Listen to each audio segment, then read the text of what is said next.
Die meisten Leute, wenn sie an Stuntfrau oder Stuntman denken, glauben sie an irgendwie einen alten Western, wo Leute vom Pferd springen und von der Brücke fallen oder so.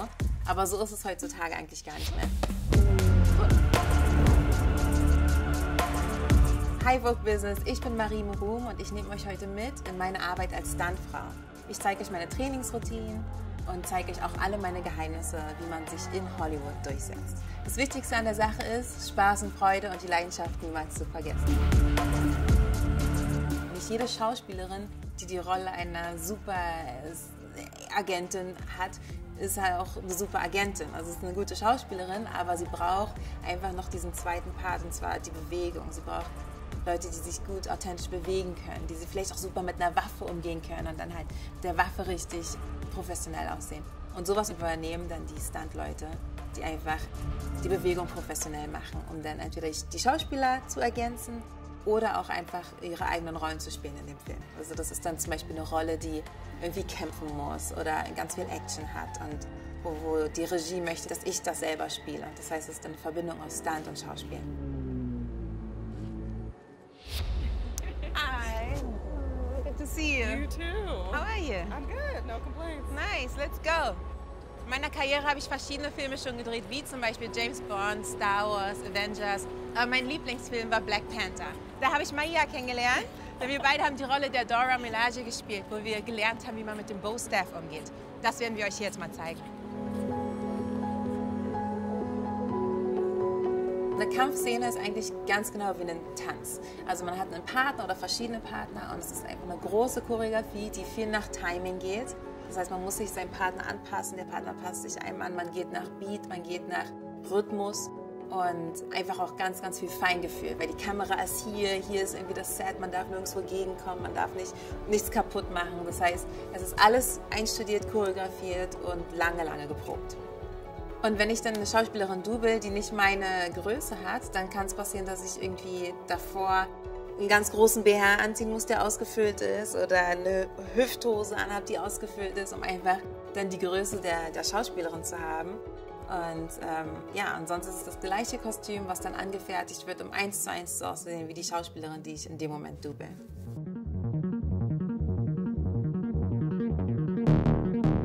Ich trainiere fast täglich und ein großer Teil meines Trainings ist der Kampfsport. Jetzt sind wir hier gerade in New York in der Boxing Gym und ich zeige euch ein bisschen, wie ich mit meinem Trainingspartner hier trainiere. What's up? What's up? Ready to work? Yeah, let's go. Let's go.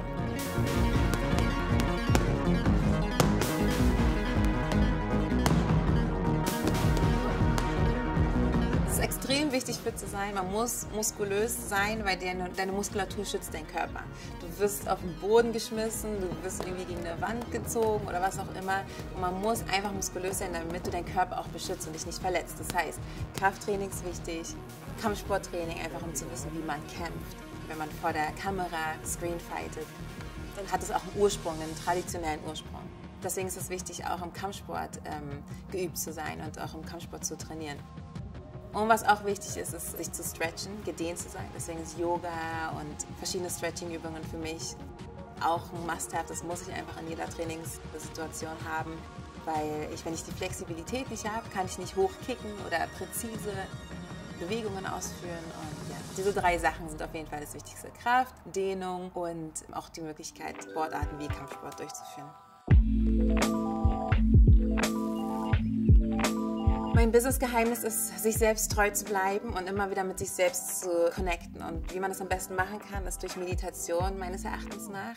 Man kann in verschiedensten Formen meditieren. Also das klassische auf dem Boden sitzen und auf der Couch sitzen, die Augen schließen und über Dinge und Ziele nachdenken. Man kann aber auch in Situationen wie in der Dusche meditieren, wo man einfach nur diesen Regen und das Wasser spürt. Das ist auch eine super Meditationsweise.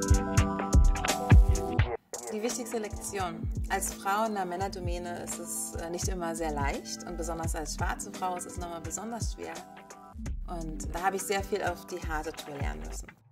Zum Beispiel, dass man überhaupt sich selber beibringt, über Geld zu reden, Sachen anzusprechen, die man haben will, selbstbewusst zu sein. Und ich habe relativ früh mit diesem Business angefangen. Ich war 18 Jahre alt und musste mir diese ganzen Eigenschaften erstmal selber antrainieren und aneignen, dass ich erstmal lernen musste, über über Verträge zu sprechen, Sachen auszuhandeln, zu mir selbst zu stehen. Sich nicht irgendwie von der Außenwelt einreden zu lassen, das kannst du nicht machen, damit kannst du kein Geld verdienen, studier lieber. Das wurde zu mir damals auch gesagt, mach lieber erstmal ein Studium in der und der Sache, in der ich gar kein Studium haben wollte. Aber ich habe das gemacht, um anderen Leuten diesen Gefallen zu tun. Aber ich selbst wusste von Anfang an, ich will nach Hollywood, ich will Filme drehen, ich will nach Amerika. Und ich habe da sehr, sehr viele Absagen auch bekommen, aber habe einfach nicht aufgehört zu trainieren, ich habe nicht aufgehört daran zu glauben. Und Jahre später hat es auf einmal geklappt. Dieser große Durchbruch mit Black Panther, als ich da diesen Film gedreht habe, das hat einfach auch die Filmwelt weltweit verändert, auch in Deutschland. Werden jetzt immer häufiger schwarze Frauen besetzt, schwarze, starke Frauenrollen, was mich natürlich sehr glücklich macht und ja, der Filmmarkt komplett verändert wurde. Mir hat man früher auch gesagt, ach, das ist Quatsch, hör auf. Sowas zu sagen, nach Amerika schafft es keiner, das ist super schwer, da überhaupt reinzukommen. Und jetzt bin ich hier und mache genau das, was ich liebe, weil ich einfach nicht aufgehört habe, an mich zu glauben und daran zu arbeiten.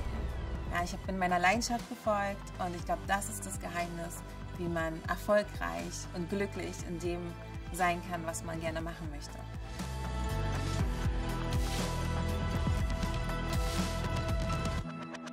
Das war's von mir hier bei Vogue Business. Kommentiert gerne selber mal, was euch inspiriert, wie ihr euch fit haltet und was eure Business-Tipps sind. Und wenn ihr noch mehr sehen wollt von Vogue Business, dann schaut euch hier gerne die anderen Videos an.